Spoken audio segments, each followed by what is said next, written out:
8টা জান্নাতের যে দরজা আমরা নাম শুনি, জান্নাতের দরজা 8টা না 100টার উপরে আমি কোরআনে পেয়েছি। এ বিষয়ে একটা বইও লিখেছিলাম ওই সময়, যে জান্নাতের স্তর 100টা। তার ভেতরে দারুস সালাম একটা দরজার নাম। দারুস সালাম মানে শান্তির বাড়ি বা ঘর। আল্লাহ পাক এখানে ডাক দিয়েছেন যে তোমরা শান্তির ঘরে প্রবেশ করো।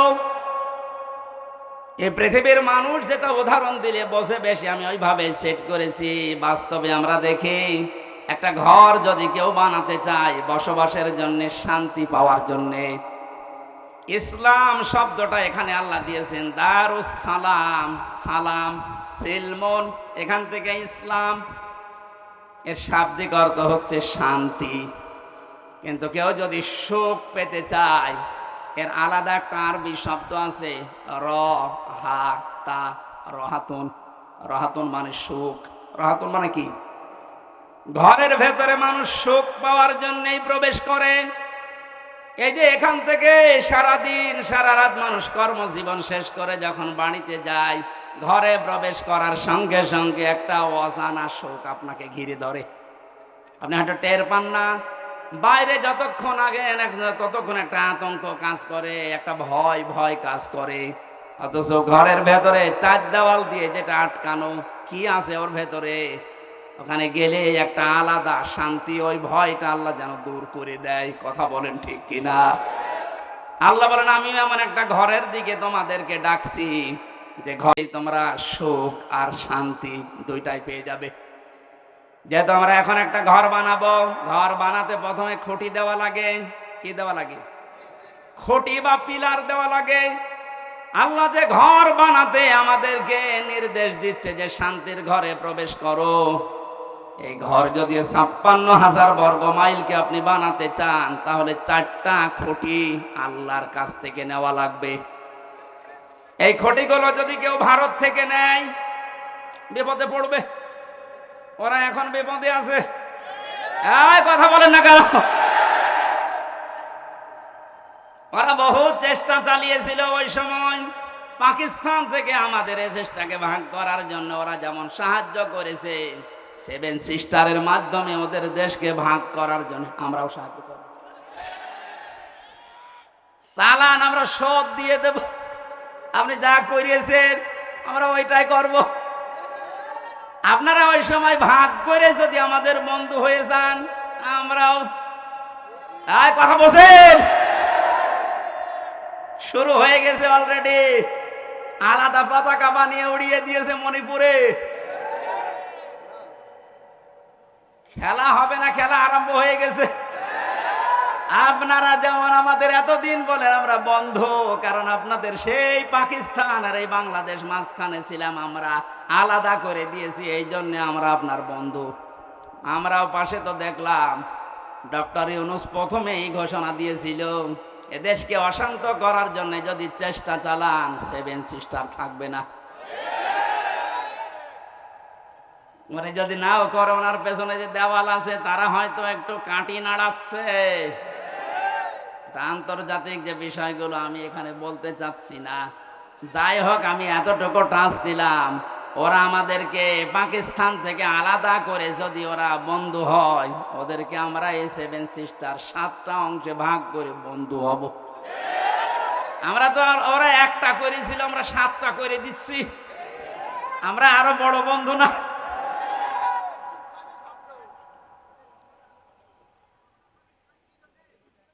যশোরবাসী এবার খেয়াল করেন, না আমরা শুধু ভারত থেকে না, চীন থেকে না, রাশিয়া থেকে না, আমেরিকা না, কারো কাছ থেকে খুঁটি নিতে চাই না।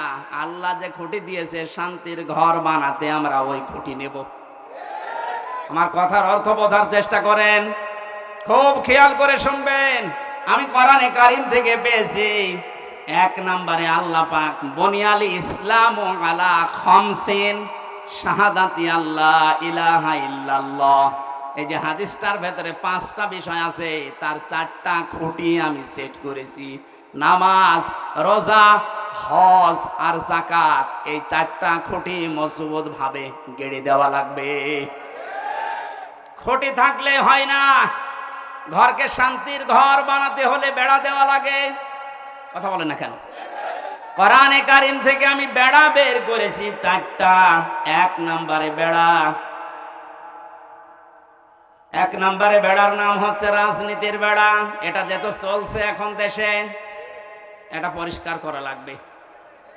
4টা বেড়া দিতে হয়, চারদিকে দেওয়াল দেওয়া লাগে। 1 নম্বর দেওয়াল তুলতে হবে রাজনীতির দেওয়াল। এটা অলরেডি আরম্ভ হয়ে গেছে। এখন যেহেতু আমরা শান্তির ঘর চাই, আর পৃথিবীতে শান্তির ঘরের দেওয়াল দিতে হলে রাজনীতি, এটা লেনিনের কার্ল মার্ক্সের না, রাজনীতি নেওয়া লাগবে রাসূলুল্লাহর। এবার রাসূলুল্লাহর রাজনীতি কি? এবার তাকান, সূরা নিসা 5 নম্বর পারা 6 নম্বর পৃষ্ঠা 9 নম্বর লাইনের 59 নম্বর আয়াতের প্রথম অংশে আছে।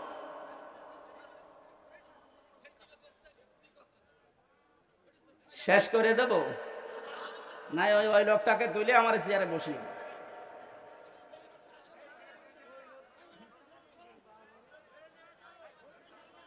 সুবহানাল্লাহ আলহামদুলিল্লাহ লা ইলাহা ইল্লাল্লাহ, সুবহানাল্লাহ আলহামদুলিল্লাহ লা ইলাহা ইল্লাল্লাহ। মাইকের আওয়াজ আর বাড়ান, গলা ব্যথা করছে। সুবহানাল্লাহ, এই দেখলেন? হ্যাঁ, এটা রওশনের সাথে মাইকের কিন্তু বদনাম করে দেবো। এখন আওয়াজ দিচ্ছেন না, আমার গলাটা নষ্ট করার জন্য ধান্দা আছেন না? আপনার আওয়াজ থাকতে আওয়াজ না বাড়িয়ে রেখে দিয়েছেন কোন কারণে?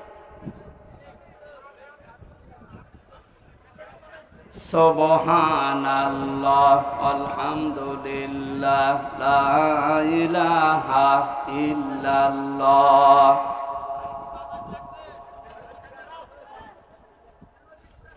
ফ্যানটা একটু সাইড করে থাক। লা ইলাহা ইল্লাল্লাহ মুহাম্মাদুর রাসূলুল্লাহ। যশোরবাসী, শান্তির যে ঘর আমরা নির্মাণ করতে যাচ্ছি, এই ঘরে যারা রাজনীতির বেড়া হিসাবে থাকবে, এই মানুষগুলোকে অনুসরণ করার একটা বিশাল সুন্দর সিস্টেম আল্লাহ আয়াতে দিয়েছেন। আল্লাহ পাক বলেন, আমাকে অনুসরণ করো, আমার রাসূলকে অনুসরণ করো। তোমাদের ভেতরে যারা রাজনীতি করবে, নেতা হবে, নেতৃত্ব দেবে, তাদেরকে অনুসরণ করবা। কিন্তু শিক্ষা হচ্ছে আতিউ, এই শব্দটা এটা একটা ফেল, এটা ভার্ব, এটা ক্রিয়া। এটা আল্লাহ নিজের নামে আর রাসূলের নামে দিয়েছেন, কিন্তু উলিল আমর যারা রাজনীতি করবে, নেতৃত্ব দেবে, নেতা হবে, তাদের আগে দেননি। বাংলার মুসলমানেরা, এমন একটা ঘর যেহেতু আমরা নির্মাণ করতে যাচ্ছি, যে ঘরে প্রবেশ করলে কোনো ভয় থাকবে না। কথা বলেন না কেন? কোনো চিন্তা থাকবে না। বলেন বলেন। এমন একটা ঘরে আমরা যেতে প্রবেশ করতে ইচ্ছা করছি বা প্রবেশ করব বলে আশা করছি, যে ঘরের ভেতরে, ঘরের এরিয়াতে গেলে কোনো চিন্তায় থাকবে না। ঘরের পাশে যে যদি ছিনতাইকারী ধরে, ঘরের ভেতরে যারা বসবাস করছে, ওরা দা নিয়ে, খন্তা নিয়ে, বটি নিয়ে, কথা বুঝতেছেন, বাড়ির ভেতর থেকে এসে ছিনতাইকারীকে এই সেনাইদার সাবেক এমপির মতো টুকরা টুকরা করে ফেলবে। আমার মনে হচ্ছে এরা না বুঝে চিল্লাচ্ছে। না, আমি জানি আপনারা বুঝে ফেলেছেন। শান্তির যে ঘর আমরা বানাতে যাচ্ছি, প্রবেশ করতে যাচ্ছি যে সিস্টেম গুলো দিয়ে, রাজনীতির এই বেড়া দেওয়ার জন্য, দেওয়াল দেওয়ার জন্য আমাদের সামনে যারা আসবে রাজনীতি করতে, এই বেড়া দেওয়ার আগে দেখতে হবে আল্লাহ রাসূলকে মেনে চলে কিনা। এই জন্য আতিউটা আল্লাহ উলিল আমর রাজনীতি নেতাদের আগে দেননি। এখন থেকে সিদ্ধান্ত নিয়ে বাড়ি যাবেন আজকে। এই বেড়াটা যেহেতু সামনে দেওয়া লাগবে শান্তির ঘরে, সুতরাং আল্লাহ রাসূলকে যদি আমার বাবা হয়েও মেনে না চলে, ওই বাবাকে আমি ভোট দেব না। আর আমার আত্মীয় না, দূরের মানুষ, ও যদি আল্লাহ রাসূলকে মেনে চলে, ওর দ্বারা দুনিয়া এবং আখিরাতে আমার কাজ হবে। এতে কাজ হবে ওর দ্বারা, এটা আমি বানালাম? বলেন। সূরা নেসা 5 নাম্বার পারার 10 নাম্বার পৃষ্ঠার 12 নাম্বার লাইনের 85 নাম্বার আয়াতে আছে, মাইয়াশ ফাআশাফাআতান হাসানাতাই ইয়াকুল্লাহু নাসীবুম মিনহা ইলা আখির আয়া। দলিলগুলো লম্বা করছি না, গরমে আমার ভেতরে ঘেমে যাচ্ছে, জন্য তাড়াতাড়ি করছি। দুনিয়ায় যারা একটা ভালো কাজে সুপারিশ করবে, ভোট দেবে, রায় দেবে, সমর্থন জানাবে, ওই লোকটা চেয়ার পাওয়ার পরে যে ভালো কাজ করে সওয়াব পাবে, আপনি শুধু এই রায় দেওয়ার কারণে একই সওয়াব পাবেন। যেই লোকটা এই কাজ করে আমাকে উপকার করছে দুনিয়া এবং আখেরাতে, সে যদি আমার দোলা ভাই না হয়, আমার বাবা না হয়, ও যদি আল্লাহ রসুলকে মেনে চলতে পারে, ওকে আমি সমর্থন জানাবো, সাপোর্ট করব, সুপারিশ করব। কারা এই মতের সাথে রাজি আছেন দেখে লিল্লাহে তাকবীর।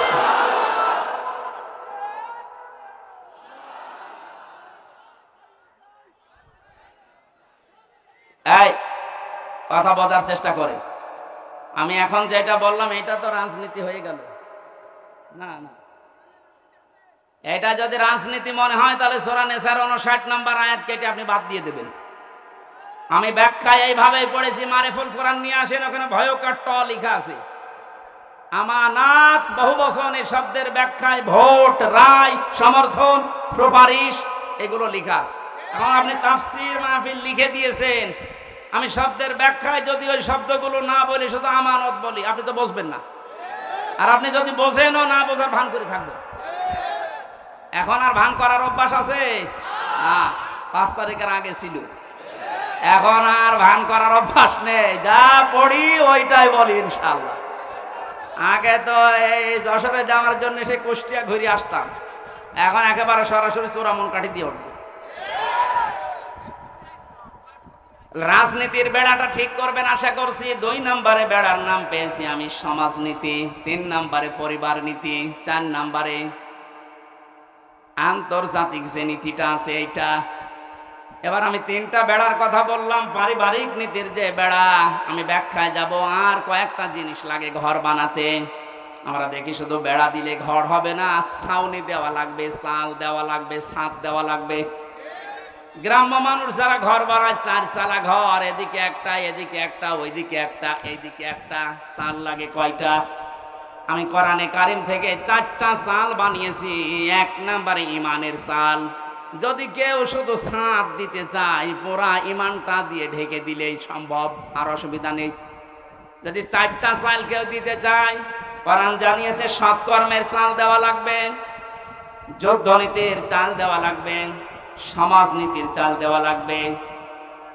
এই চালগুলো যদি একটা একটা করে কোরআন যেভাবে দিতে জানিয়েছে ওইভাবে আমরা দিতে পারি। শুধু চাল দিলেই হবে না, ঘরে প্রবেশ করার জন্য একটা দরজা লাগবে। আল্লাহ পাক যে দরজার ঘোষণা দিয়েছেন কোরআনে, লা ইলাহা ইল্লাল্লাহু মুহাম্মাদুর রাসূলুল্লাহ। আল্লাহর এই শান্তির ঘরে যদি কেউ প্রবেশ করতে চান, তাহলে এই কালেমা পড়ে এই দরজা দিয়ে প্রবেশ করা লাগবে। গত পরশুদিন আমার চুয়াডাঙ্গায় ছিল, স্বামী স্ত্রী 2 জন এই দরজা দিয়ে অলরেডি প্রবেশ করেছে। এর কয়েকদিন আগে ছিল গাইবান্ধা, সরঞ্জিত নাকি নাম যেন, এই লোকটা এই দরজা দিয়ে আল্লাহর এই শান্তির ঘরে অলরেডি প্রবেশ করেছে। প্রতিদিন প্রতিনিয়ত আজকেও দেখলাম 26 জন আল্লাহর এই কালেমা পড়ে এই দরজা দিয়ে অলরেডি শান্তির ঘরে ঢুকে পড়েছে। আমরা তো আগে থেকেই ঢুকে বসে আছি। তাহলে আল্লাহ যে ঘর বানাতে বললেন, এই ঘরের দরজার নাম কালেমা। নাম কি? জবান খুলে একবার পড়েন, লা ইলাহা।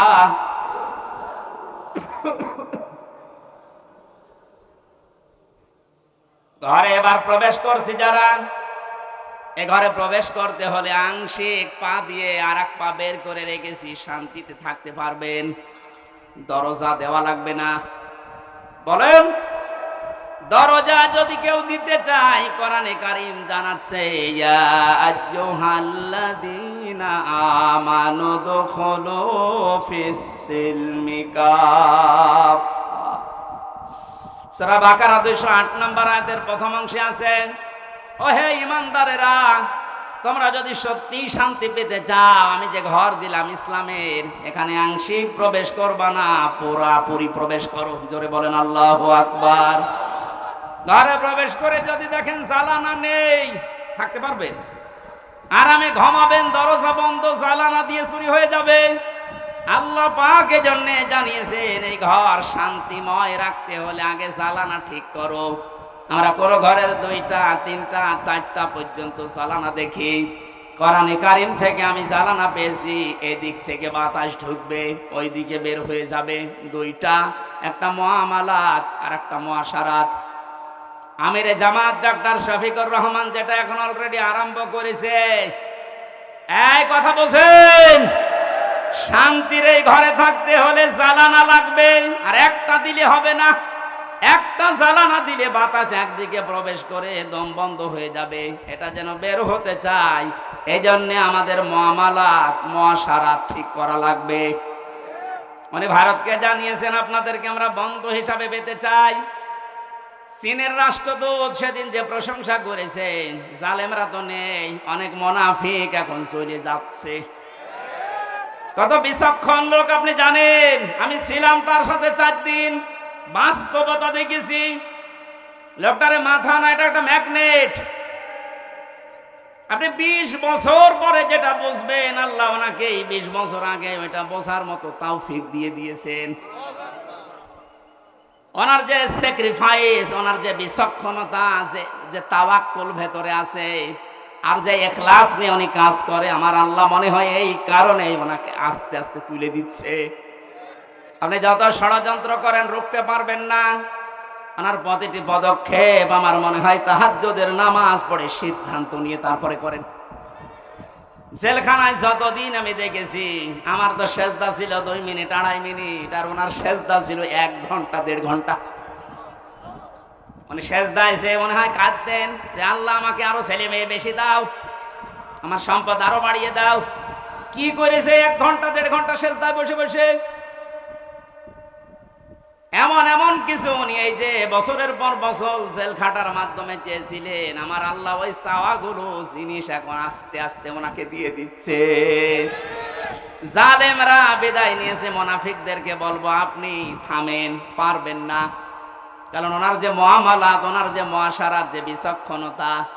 কোথায়? কুষ্টিয়ায় 3 জন হাসপাতালে ভর্তি আছে। কুষ্টিয়ার জেলা আমির জানে না, উনি আছে কক্সবাজারে। ওখান থেকে জেলা আমিরকে কল দিয়ে বলছে 3 জন আপনার জেলায় হাসপাতালে কিছুক্ষণ আগে অ্যাক্সিডেন্ট করে পড়ে আছে, আপনি কোথায়? আপনি বলেন তো তার দূরদর্শিতা কত দূর। সেরকম একটা জেলা না, 64টা জেলা বাংলাদেশে।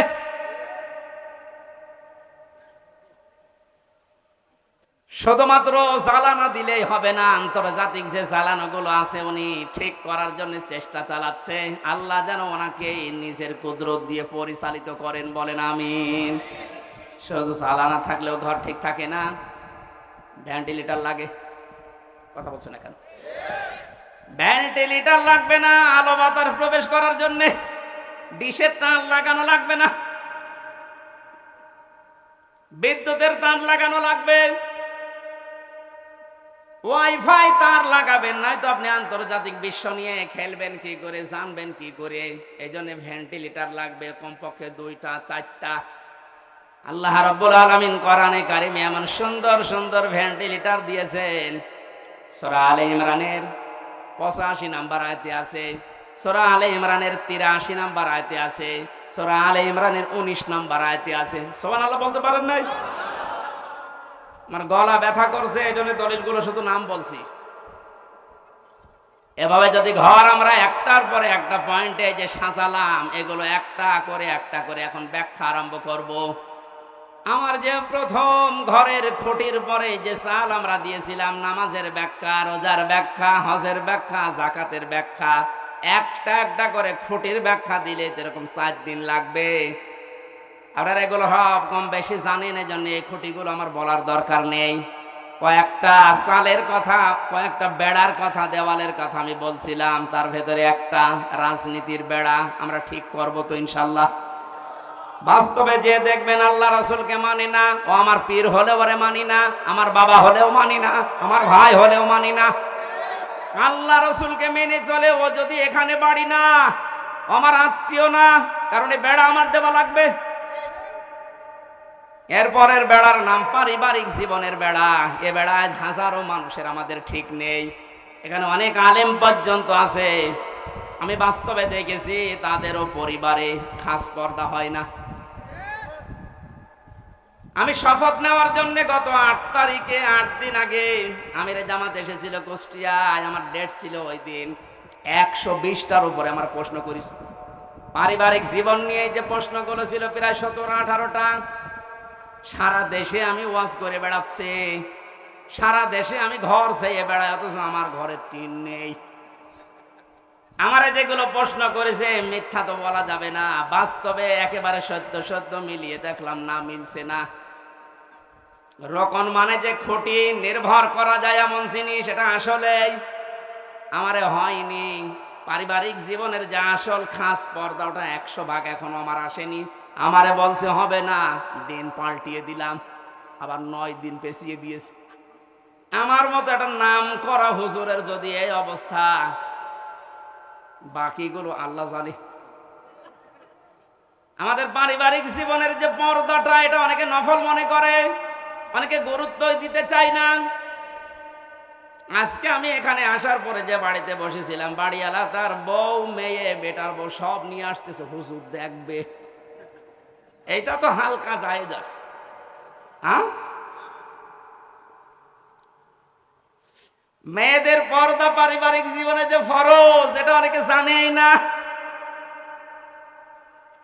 এদের একামতে দিনের খুঁটি হওয়ার জন্যে, আমি আরবিটা বললাম না, এই খুঁটি হওয়ার জন্যে অনেক কাঠ খড়ি পোড়ানো লাগে। সত্যি যদি কোনো মানুষ একনিষ্ঠভাবে এখলাসের সাথে খুঁটি হিসাবে কাজ করতে চায়, আমার যতটুকু বাস্তবতা দেখলাম, 120টা প্রশ্নের ভেতরে আল্লাহ তাকে জান্নাত দিয়ে দেবেন। আমাদের পারিবারিক জীবনে স্বামী স্ত্রীর যে সম্পর্কটা হওয়ার কথা ছিল, এখন আস্তে আস্তে ভারতের এই চ্যানেলগুলো থেকে, আশপাশের মানুষের ব্যবহার থেকে আমরা সব নষ্ট করে ফেলেছি। অধিকাংশ স্ত্রীর স্বামীর ওপরে শ্রদ্ধা নেই, ভক্তি নেই, খালি ভুল ধরার চেষ্টায় থাকে।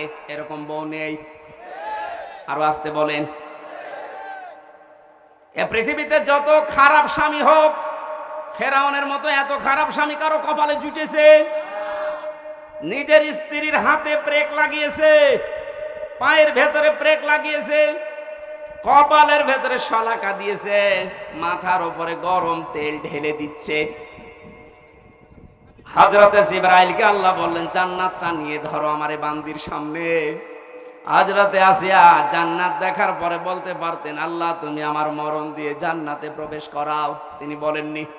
তিনি বলেছিলেন, মাবুদ তুমি জান্নাত আমার সামনে পাঠিয়ে দিয়েছো, আমি এইটা চাই না, আমি চাই তুমি যেখানে আছো ওই জায়গায় একটা ঘর আমার জন্য আলাদা বানাও, যেন ওখানে বসে বসে সব সময় তোমাকে দেখা যায়। আমার উপরে অত্যাচার চলছে, জুলুম চলছে, তোমার আবার যেন রাগ হয়ে না যায়। অনাজ্জিনি মিন ফিরআউনা ওয়া আমালিহি ওয়ানাজ্জিনি মিনাল কওমিজ যালিমিন। আরবি গ্রামার যারা বসে জিজ্ঞাসা করেন, এক আলিফ করে আল্লাহ টান দিয়েছেন। অনাজ্জিনি, আমাকে তুমি বাঁচাও। এই যে অত্যাচার করে আমার স্বামী নিজে আর লোক দিয়ে করায়, এই জালেমদের হাত থেকে তুমি আমাকে বাঁচাও। কিন্তু আল্লাহ তুমি রাগ করে আমার স্বামীর উপরে গজব দিও না। এত বড় কঠিন বিপদের ভেতরেও স্বামীর জন্য বরদোয়া দেয়নি। আর আমার আপনার বউ, সারা জীবন আপনি মাটি করে দেবেন খাটতে খাটতে, মাথার ঘাম পায়ে ফেলে চুল উঠে যাচ্ছে আপনার। একদিন যদি একটা সাবান কম হয়, ফোঁটা দিয়ে ফোঁটা বের করে ফেলবে। বরদোয়া তো আছে বাংলা আরবি মিলে। না, আমরা এরকম পারিবারিক জীবন চাই না। বিশ্ব নবী মুহাম্মদুর রাসূলুল্লাহর স্ত্রীর দিকে তাকান, তার পারিবারিক জীবন কেমন ছিল। হযরতে আয়েশা বলেন, মুহাম্মদুর রাসূলুল্লাহ আমার স্বামী, তাকে আমি গোসল করাতেছিলাম, হঠাৎ রক্ত আর পানি প্রবাহিত হয়ে যাচ্ছিল। নবীজি বললেন, আয়েশা, পানির ভেতরে রক্তের মতো লাল কি দেখা যায়? হযরতে আয়েশা বলেন, হে রাসূল, আপনি যখন গোসল করার জন্য টুলের উপরে বসেছিলেন, ওর একটা পায়া আমার পায়ের উপরে পড়েছিল, আঙ্গুল ফেটে রক্ত বের হচ্ছে। বললেন, একটু বলতে পারলেন না আমাকে? আমি আগে উঠে পড়তাম। হযরতে আয়েশা বলেন, হে রাসূল, এটা তো আমার পায়ের আঙ্গুল ফাটা, রক্ত বের হয়েছে। যদি কলিজা ফেটে রক্ত বের হতো, আমার স্বামীকে আমি উঠতে বলতে পারতাম না। এরকম ভক্তি শ্রদ্ধা করা বউ তো ঘরে ঘরে। কার বউ এরকম? একটু হাত তোলেন তো। এই মহিলারা আছে কনে গো? এই একটা মানুষও হাত তোলে। কিসের ওয়াজ করব? আমাদের এই যে বেড়া আছে দেওয়াল, এ দেওয়াল নড়বড়ে জানা যাচ্ছে। কিসের শোক পাবেন এই দেওয়ালের ভেতরে? কি আশ্চর্য! যশোরের মা বোনেরা একটা স্বামীও হাত তোলে নাই। আলহামদুলিল্লাহ বলবো না নাউজুবিল্লাহ বলবো? আমি জেলখানায় দেখেছিলাম 100 জনের প্রায় 70 জন জেল খাটতেছে এই পারিবারিক জীবনের কারণে। বই মেরে ফেলেছে, না আদা মারা করেছে, যাই যৌতুকের কারণে। এই সমস্ত বিষয় নিয়ে ওখানে বসে বসে আমি একটা বই লিখেছি, দাম্পত্য জীবনে কলহ এবং সমাধান কি। মেয়েদের জন্য বিশেষ করে, গাড়িতে আছে কিনা জানি না, আছে, ওটা নিয়ে যাবেন বউর জন্যে। ওরা বলবেন এটা শেষ করো। মেয়েকে বিয়ে দেওয়ার আগে ওটা পড়াবেন। 120 পৃষ্ঠা লেখা আছে। যাওয়ার সময় গাড়ি থেকে নিয়ে ওদের পড়ান। পারিবারিক জীবনের এই যে দেওয়ালটা, বেড়াটা, এটা আমাদের ঠিক করা দরকার। নয়তো আপনারও জীবনে এই জল্লাদ শাহজাহান এবং এখন যে জল্লাদ আছে কেন্দ্রীয় কারাগারে, এর নাম ইলিয়াস, এই বউ মারার কেসে জেল খাটতেছে। আমাদের কপালে ওরকম আবার এসে যাবে কিনা আল্লাহ জানে। এই জন্য ওইটা নিয়ে পড়ান, পারিবারিক জীবনের এই দেওয়ালটা, বেড়াটা ঠিক করেন। আল্লাহ এরকম একটা শান্তির ঘর আমাদেরকে তৈরি করার তৌফিক দিন, যে ঘরের ভেতরে প্রবেশ করলেই শান্তি পাওয়া যায়। আল্লাহ আমাদেরকে দোয়াও শিখিয়েছেন, আমরা ওই দোয়াই আরম্ভ করছিলেন। রব্বানা